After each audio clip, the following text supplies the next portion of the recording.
Ik zal jullie straks wat meer vertellen over Hans de Mars en Frank Holthuizen. Maar eerst eventjes vooraf over Alfons van Winden. Die werkt voor Bureau Stroming. En daar valt veel over te zeggen. Maar hoe ik Bureau Stroming ken, is dat het bureau is dat eigenlijk aan de voet, hoe zegt hij dat? Aan de wortel of aan de bron stond van wat nu de nieuwe grensmaas is.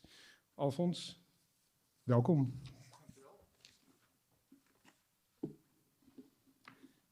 Ja, dankjewel dat ik hier het woord mag voeren. Ik heb een presentatie voorbereid over de Maas, waarin ik terugblik op hoe die geworden is tot hoe die nu is. Hoe wij als gebruikers van de ruimte die rivier hebben ingeperkt. Als je het vanuit de rivier zelf ziet, dan is het nu niet meer helemaal zoals hij het misschien zelf gedacht had, als we de rivier als een persoon zien. En ik neem u mee in hoe we dat gedaan hebben.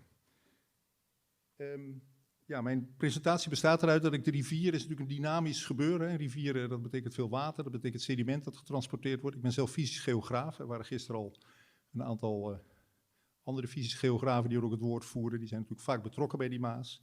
En die dynamiek van zo'n rivier, dat is wat, in ieder geval geografen, maar gelukkig ook heel veel andere mensen die van het rivierdal houden, wat ons intrigeert. We zijn er een beetje bang voor, maar we vinden het toch ook wel spectaculair. Ik ga in op die relatie tot die dynamiek. Ik vertel hoe we die aan banden gelegd hebben. Ik vertel hoe die gebruikers dat gedaan hebben. En hoe we uiteindelijk tot een technocratische rivier zijn geworden. Dat was niet helemaal mijn woord, maar dat stond in de titel van mijn presentatie. Maar ik denk dat dat wel ongeveer klopt. We hebben de rivier echt, geketend vandaag. Het is ook Katie Cott, hoorde ik net op de radio, dus wie weet. Waar we nu staan, daar eindig ik uiteindelijk mee. Het is niet een heel positief verhaal. Gisteren hadden een aantal mensen die zeiden, het komt goed aan het eind van mijn verhaal. Nou, laten we zien waar ik eindig. Gebeurt er wat? Er gebeurt niets. Ik moet neem aan op next drukken.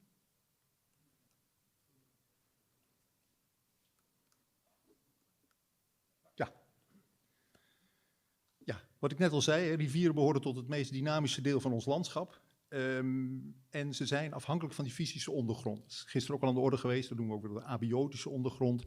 Ik kom daar vaak op terug in mijn verhaal. En we noemen dat ook wel de basislaag van het landschap. Je kan een landschap zien in lagen. En dat heb ik daarnaast mooie plaatjes van gemaakt door verschillende organisaties.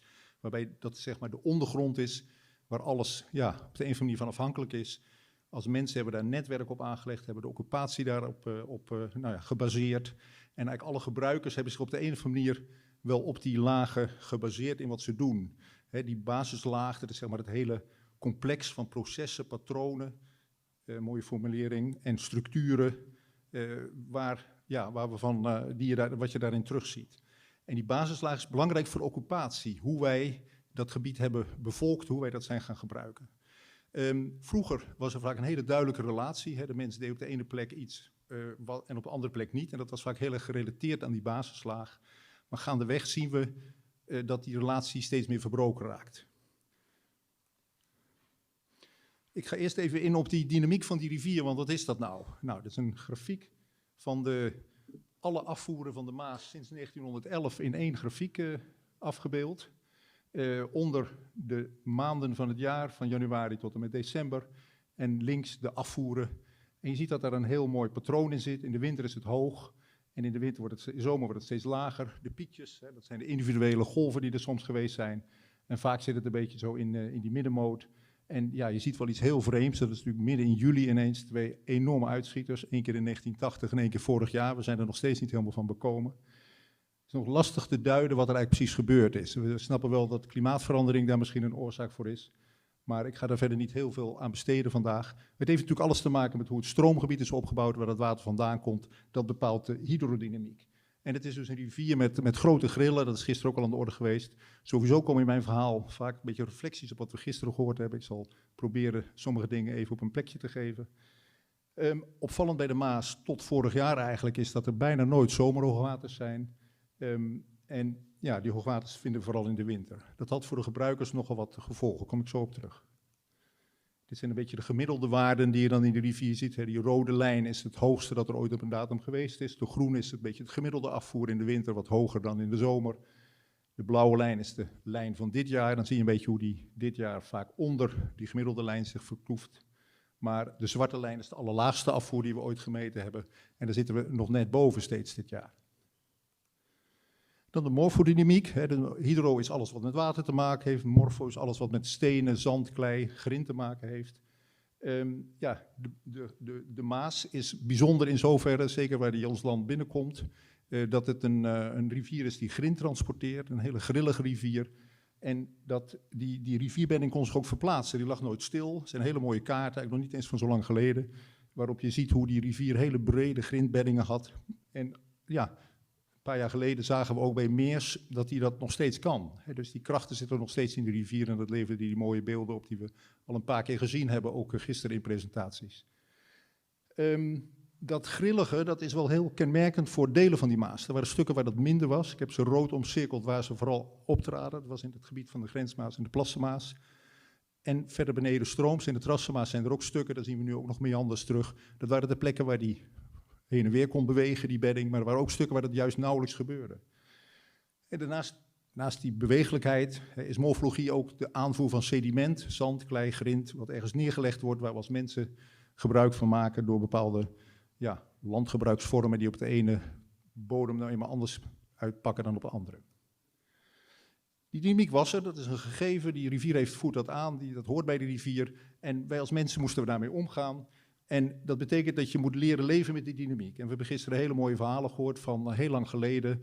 En toen was het eigenlijk gewoon dat je je eraan aanpast en soms ook incasseert. Er zullen dorpen verzwolgen zijn of kampen van rendierjagers of wat dan ook, die ineens verrast werden door water. Dat was wat hoorde bij de verleden. Later zijn we daar natuurlijk die dynamiek juist aan banden gaan leggen om voor ons een ander leefgebied hier te creëren.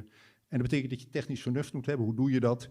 Waar loop je dan tegenaan? Vaak had dat weer allerlei gevolgen, daar ga ik zo op in. En hoe je daar dan vervolgens mee omgaat met die gevolgen daarvan weer. Gaandeweg zijn we eigenlijk in onze geschiedenis van de Maas steeds meer van 1 naar 2 gegaan.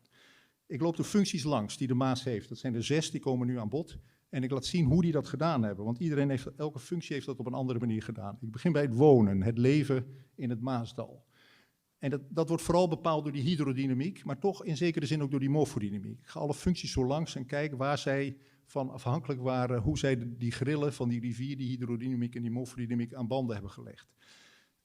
Vooral die hydrodynamiek speelde natuurlijk in het Maasdal. Maar er waren ook stukken waar die morfodynamiek actueel was. En wat kan je dan doen? Als we eerst even beginnen bij die hydrodynamiek, dat is voor de fluctuaties van het waterpeil.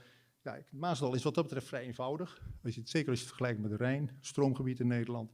Er zijn ook heel vaak al op korte afstand van de rivier hogere gronden waar je op kan gaan wonen. Dus waarom zou je daar in het Maasdal gaan wonen als je niet op die hogere gronden kon wonen?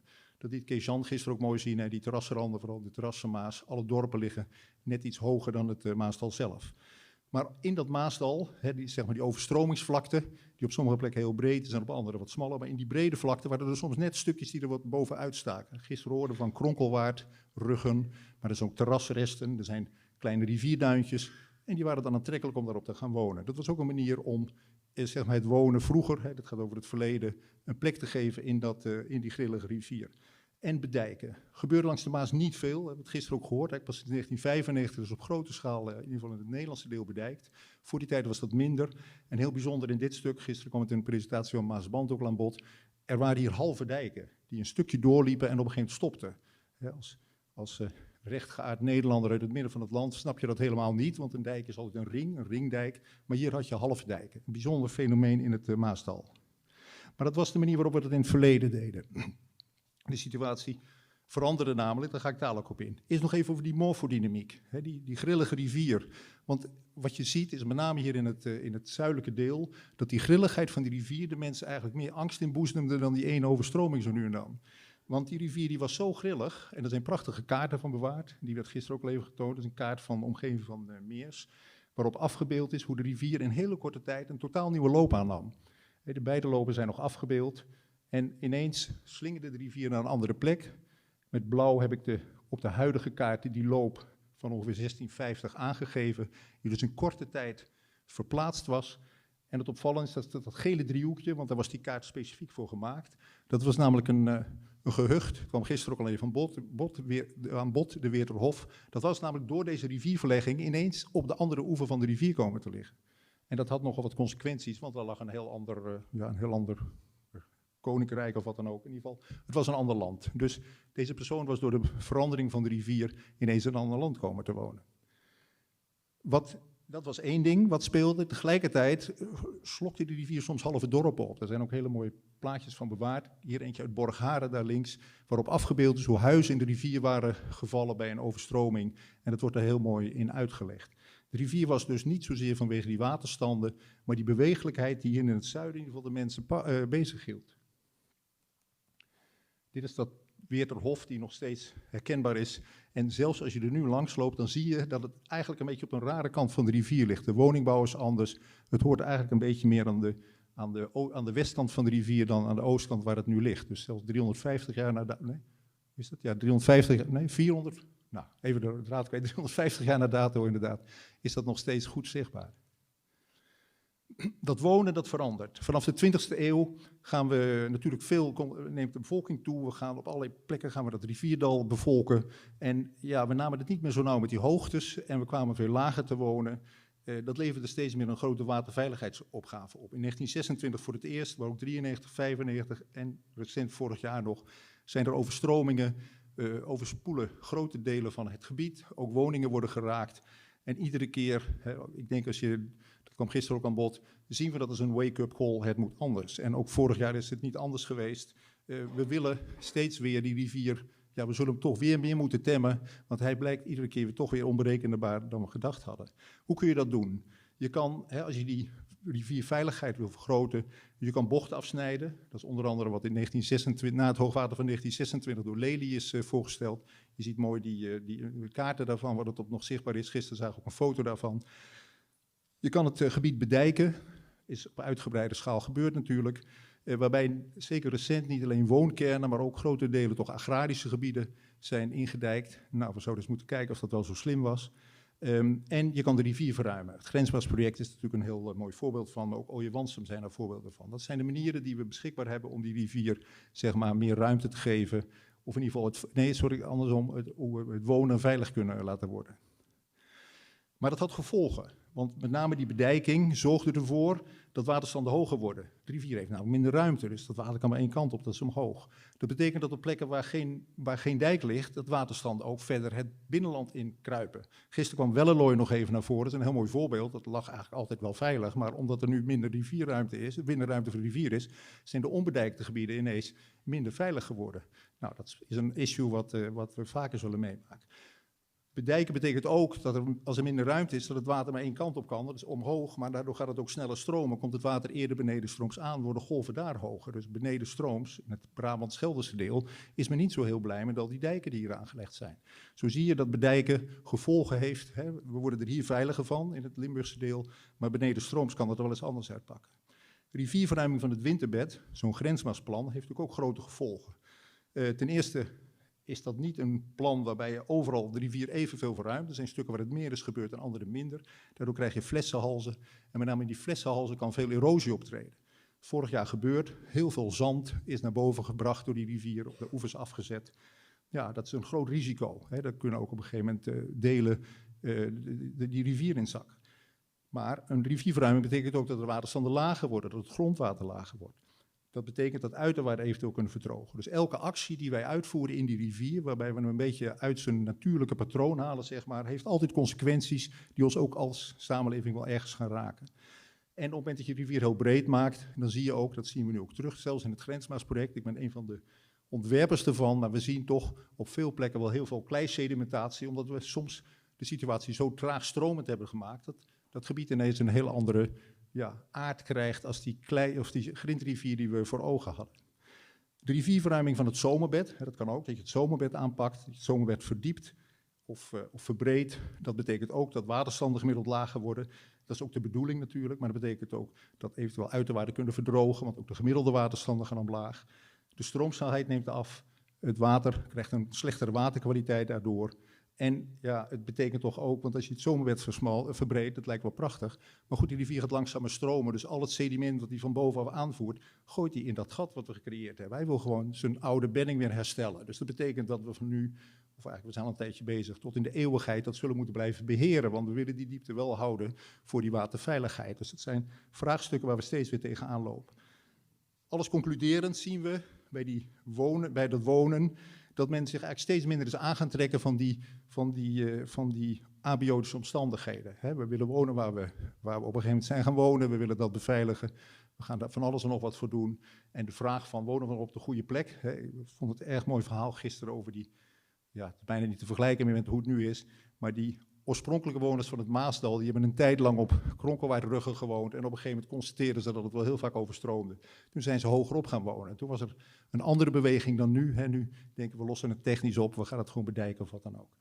En dus we hebben, waar we ons vroeger aanpasten aan de dynamiek, passen we nu de dynamiek aan ons leven.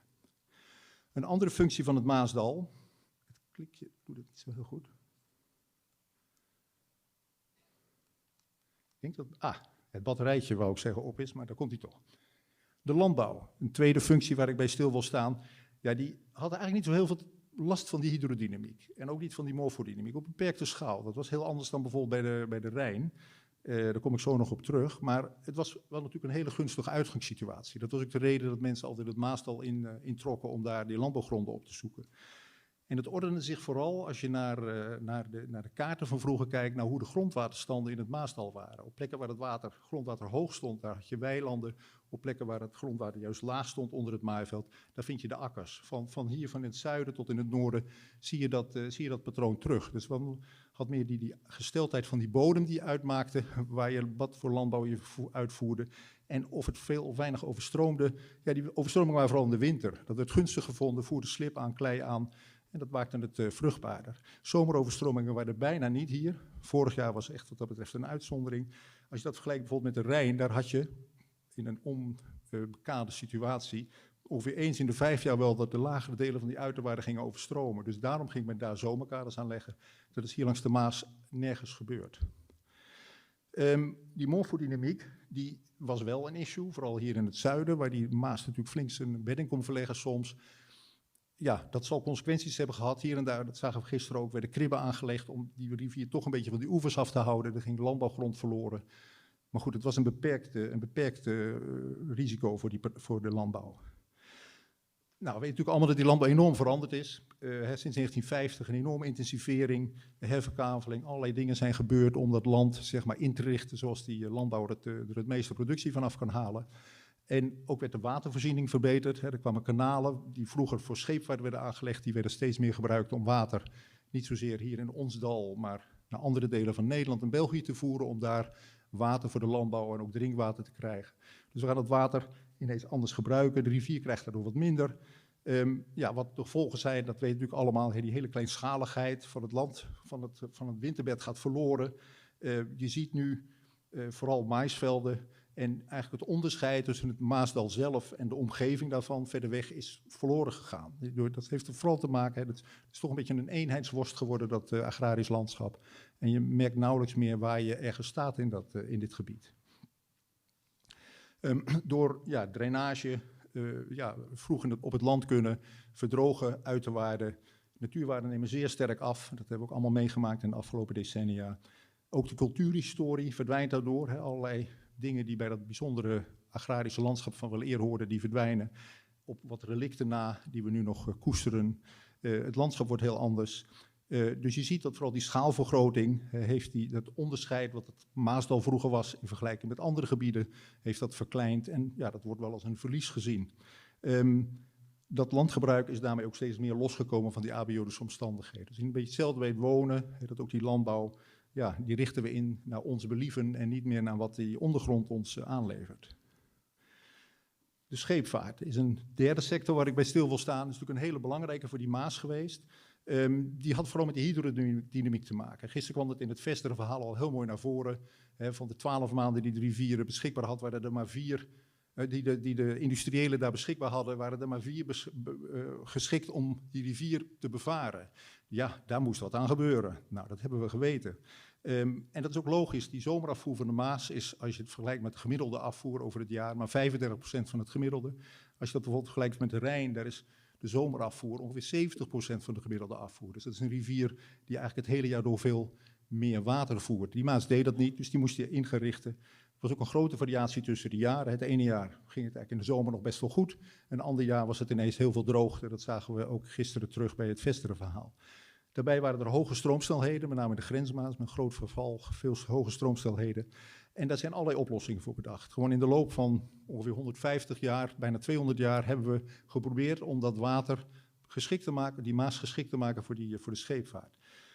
Dat betekent dat we kanalen hebben aangelegd. Dat was op zich de Zuid-Willemsvaart, Julianakanaal, Lateraalkanaal, ook het Albertkanaal, maar die laat ik even buiten beschouwing hier, omdat dit was echt gewoon het stuk Maas waar wij natuurlijk mee te maken hebben. En de gevolgen waren dat die kanalen hebben water nodig voor die scheepvaart, voor die landbouw liet ik net al zien. En dat gaat ten koste van de Maas zelf. De grensmaas, zeker hier het stukje waar 3 kanalen voorzien moeten worden van water, is dan toch het kind van de rekening. En gisteren hoorden we dat die zelfs tot 0 kuub was afgenomen, maar dat klopt niet helemaal. Want dat was omdat zowel het Albertkanaal als het Julianenkanaal en de Zuid-Willemsvaart op dat moment ieder wel hun deel kregen. Dus daarom viel die grensmaas droog. Maar in totaal werd er bij Luik nog steeds wel enkele tientallen kubus per seconde aangevoerd. Een van de positieve gevolgen van die kanalen was dat bijvoorbeeld de grensmaas als gebied, als rivier, een vrij afstromende rivier bleef. Er waren plannen ooit ook om daar stuw in aan te leggen, maar dat is niet gebeurd. Dat kanaal, het Julianenkanaal en ook het Zuid-Willemsvaart, zorgden ervoor dat die rivier niet aangepast hoefde te worden voor de scheepvaart. Maar daarmee waren we er niet, want die kanalen was één ding, maar we hebben toch geprobeerd om ook die grensmaas wel in te richten. En eigenlijk er waren een paar mogelijkheden die we hadden om die rivier voor scheepvaart geschikt te maken. En dat was vooral de riviernormalisaties.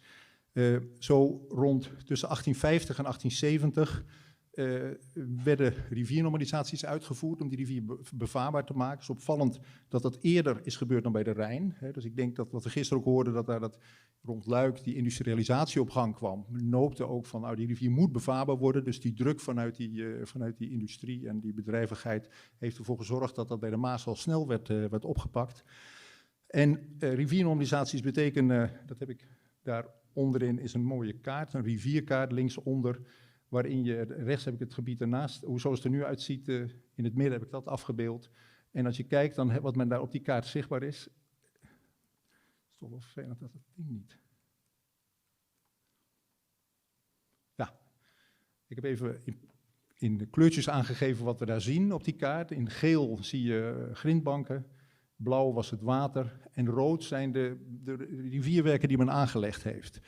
Enerzijds waren dat kribben, dat is een bekend fenomeen, maar anderzijds werden er hier ook heel veel langsdammen aangelegd. Lange structuren, die met name op de plek waar de rivier veel te breed werd, werden aangelegd als een soort oeververdediging die 1-2 meter hoog was en die ervoor zorgde dat het water geconcentreerd werd in een veel smallere loop. En je ziet zoals het toen is aangelegd, rond 1850, 1860, precies die vorm heeft de rivier nu nog steeds. Want op het moment dat je die oevers vastlegt, dan kan de rivier niet meer en dan verliest hij die zijdelingse beweging die eigenlijk zo graag hier in het Maasdal uitoefende. En de rivier wordt vastgelegd in een vaste bedding. Het water concentreert zich daar en het gevolg is ook dat die vastlegging, die zorgt ervoor dat hij zijn oevers niet meer kan aanpakken. Vroeger, de oevers, die at hij voor een deel op. Ergens anders legde hij weer stukken materiaal natuurlijk neer. Maar doordat hij vast kwam te liggen, kon hij niet meer bij zijn oevers. Die werden onbereikbaar voor de rivier. En je ziet dan ook dat hij zich vervolgens eigenlijk alleen maar op de bedding zelf gaat richten. Dus die rivier heeft altijd een zekere transportcapaciteit, noemen we dat. Die wil een bepaalde hoeveelheid sediment, zand, grind, wil die vervoeren. En als er geen aanvoer is, van bovenstrooms of vanuit de oevers, dan haalt hij het uit zijn bodem. Dus op het moment dat je een rivier vastlegt, gaat die bodem insnijden, noemen we dat. En dat kan echt om vele meters gaan in de loop der decennia. Dat gebeurde hier ook. Tegelijkertijd, omdat die oevers niet meer afkalven, als die rivier zijn loop verlegt, betekent dat bij een hoogwater blijft natuurlijk altijd klei achter. En die klei wordt ook niet meer opgepakt. Dus die oevers hoogden zich op. En dat zie je heel mooi in het rechte plaatje. Dat is ergens bij een werk wat hier niet zo ver vandaan bij Stockholm is uitgevoerd op de Vlaamse oever. Daar zie je nog in de ondergrond Dit is dus een vergraving, maar net een klein stukje van de oever staat nog. En je ziet daar die grijze lijn van stenen. Dat is die oeververdediging zoals die daar ooit in 1850, 1860 is aangelegd. En daarbovenop zie je een heel pakket van 1,5 meter klei en zand en dergelijke, wat daardoor de rivier is neergelegd. Dus die sedimentatie is razendsnel, na dat vastleggen van die rivier, zijn die oevers extra gaan ophogen. En heeft daarmee ook voor gezorgd dat de bedding zelf dieper werd, want die sneed zich in, en de oevers werden hoger. Gisteren zagen we ook een verhaal over Maasband, zo'n doorsnede van de rivierdal, die is ongeveer onder andere op deze figuren gebaseerd. De scheepvaart had nog een oplossing in petto. Dus naast de normalisatie en naast het aanleggen van kanalen, werden ook stuwen aangelegd in een groot deel van de rivier. Niet in de grensmaas, maar eigenlijk de hele verdere Maas vanaf Frankrijk tot aan Lid in Nederland is gestuwd. Een groot aantal stuwen. En die werden aangelegd vanaf 1920 en die moesten ervoor zorgen dat er minimaal 3 meter waterdiepte was. Nou, dat is natuurlijk mooi aan te leggen, dat is ook overal gebeurd. De realiteit is dat het een rivier heeft opgeleverd. Normaal was die rivier soms maar 50 tot 70 centimeter diep misschien op de hele droge momenten. Nu werd dat minimaal 3 meter, maar er zijn zo'n stukken waar die het hele jaar door meer dan 10 meter diep is. Dus het is een heel ander type rivier geworden. Als je ook wel eens bij de grensmaas bent op een dag met een lage afvoer en je rijdt vervolgens naar beneden strooms en je komt daar ergens bij Sandbeek of zo aan, dan kun je bijna niet voorstellen dat het dezelfde rivier is. Het is een totaal ander karakter heeft hij dan. Dat zorgt ervoor, want je hebt ineens enorm, het zijn gewoon een soort stuwmeren achter elkaar geworden, dat met name bij die lage afvoeren de watersnelheid, de snelheid waarmee het water wordt getransporteerd, veel trager wordt. Ik heb wel eens uitgerekend dat het ongeveer 2 maanden duurt bij lage afvoeren voordat een waterdruppel vanaf de Waals-Franse grens uiteindelijk benedenstrooms aankomt. Dat is een enorme hoeveelheid water. En als daar maar enkele tientallen kubus per seconde doorheen gaan, duurt het dus heel lang voordat het allemaal ververst is. En dat zorgt ervoor dat... Je hebt nog 1 minuut. Hoeveel, dat zei je? 1 minuut nog. 1? Ja. Oh, dat gaat me niet lukken. Even kijken, waar ga ik dan ga ik hier even snel doorheen. Je bent wel streng, sorry. Misschien... Ik ben lekker aan het praten en ik had niet door dat ik maar zo weinig tijd had. Even kijken, want dan kom ik in een probleem. Die minuut is al bijna om. Ik ga die scheepvaart, het gaat eigenlijk allemaal door. Ik ga er heel snel even doorheen, u kunt het later allemaal nog terugzien.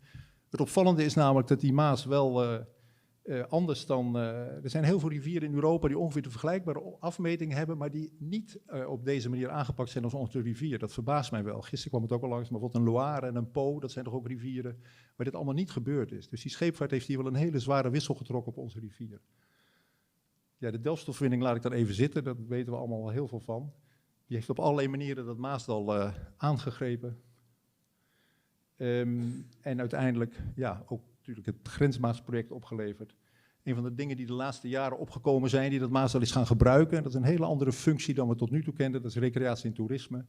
Die functie dat is een veelzijdige gebruiker van het landschap geworden, die wil dat landschap op een andere manier ook ervaren. Dat is denk ik een belangrijke kracht waar we in de toekomst ons ook op moeten richten. En die zorgt erbij voor onder andere dat eigenlijk sinds kort dat landschap van een productielandschap meer een belevingslandschap aan het worden is. Dat is belangrijk om in het oog te houden.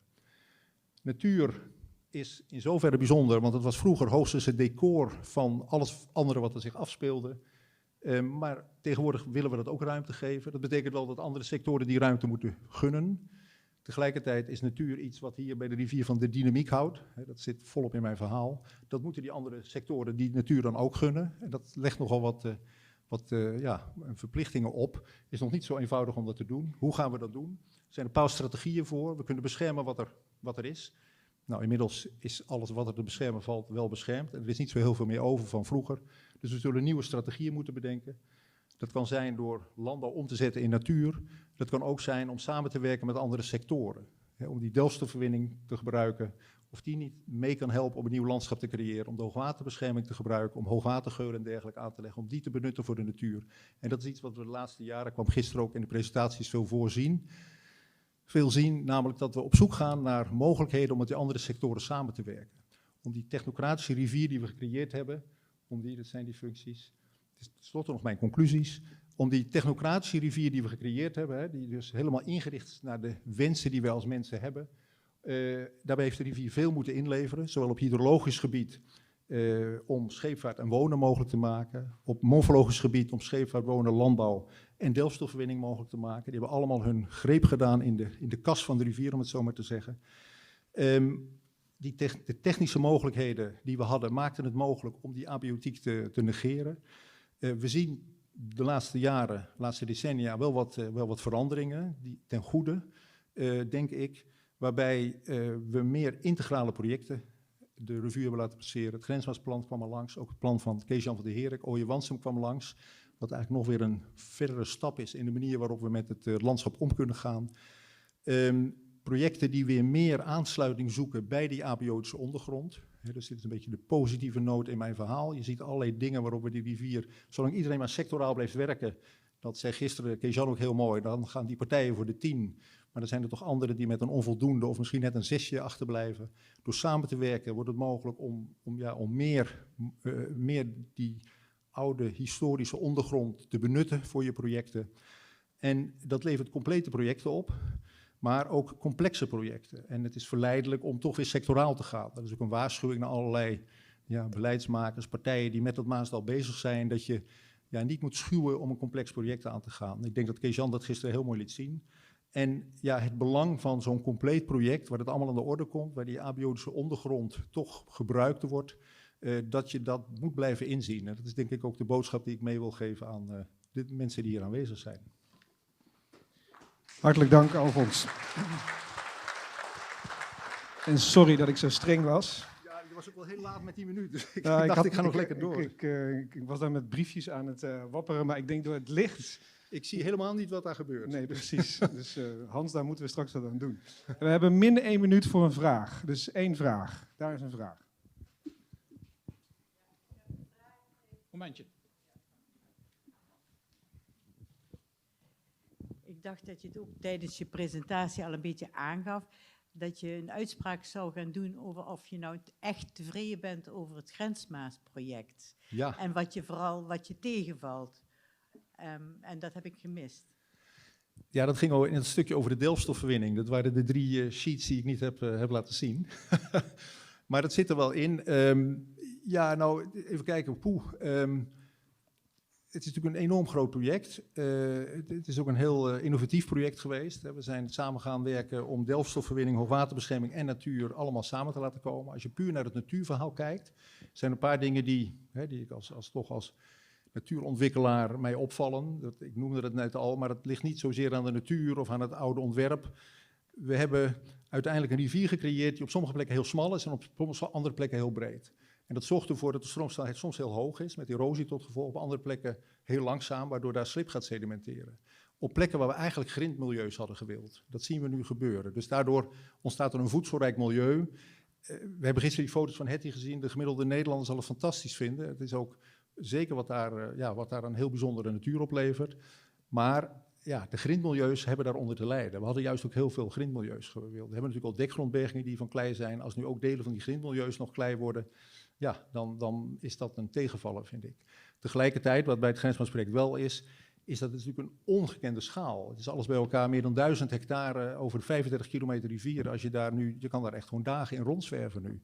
Dat vind ik wel een enorme grote plus voor dat gebied.